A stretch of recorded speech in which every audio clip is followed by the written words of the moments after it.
آخر میں آج میرے مقصد یہ جو آپ کی ٹاک کا وہ یہ ہے کہ اب اگلا فیز شروع ہو رہا ہے۔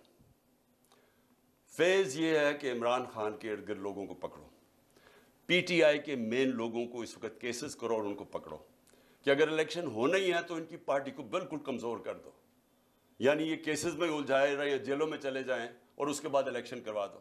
جس طرح انہوں نے کراچی کے اندر ایک لوکل گورنمنٹ کا الیکشن کروایا تھا، لوگوں کو اٹھا لیا، کیسز کر دیے، دھاندلی کی، لو ٹرن آؤٹ کے اوپر، یہ پیپلز پارٹی جس کا ووٹ بینک ہی نہیں ہے کراچی میں، وہ جیت جاتی ہے۔ یہی ان کا پلان بنا ہوا ہے۔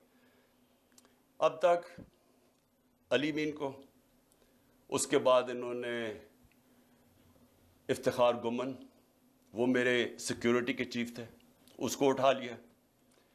ایک ہمارے شاہد حسین لندن سے آئے ہوئے، وہ اپنا کام چھوڑ کے یہاں آئے کہ ہماری یہ سرویلنس، یہ جو الیکٹرانک ہے، ہر جگہ یہاں چیزیں رکھ دیتے ہیں، کوئی ڈیوائس رکھ دیتے ہیں کہ جاسوسی ہو یہاں، تو وہ انہوں نے وہ کر رہے تھے، اس کو اٹھا لیا، اس کو 2-3 دن دے کے واپس آیا۔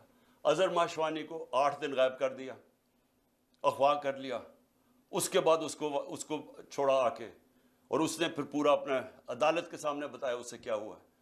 کئی اور سوشل میڈیا کے لڑکوں کو اٹھایا ہوا ابھی تک، 1-2 کو واپس کیا، ان کے اوپر تشدد کیا انہوں نے۔ ایک کوئٹہ سے پکڑا، اس کے اوپر تشدد کیا، اس نے کہا جی میں تو کسی پارٹی کا حصہ نہیں ہوں، جب وہ نکلا باہر۔ پھر انہوں نے میرے وہ جو بنی گالا میں میرا گھر دیکھتا ہے رضا، اس کو پکڑ لیا۔ اب اس کو پتہ نہیں کیا کیا انہوں نے، وہ اتنا ڈرا ہوا ہے، وہ اتنا خوف زدہ ہے کہ وہ بتا ہی نہیں رہا کہ کیا ہوا ہے۔ وہ کہتا ہے جی مجھے مار دیں گے۔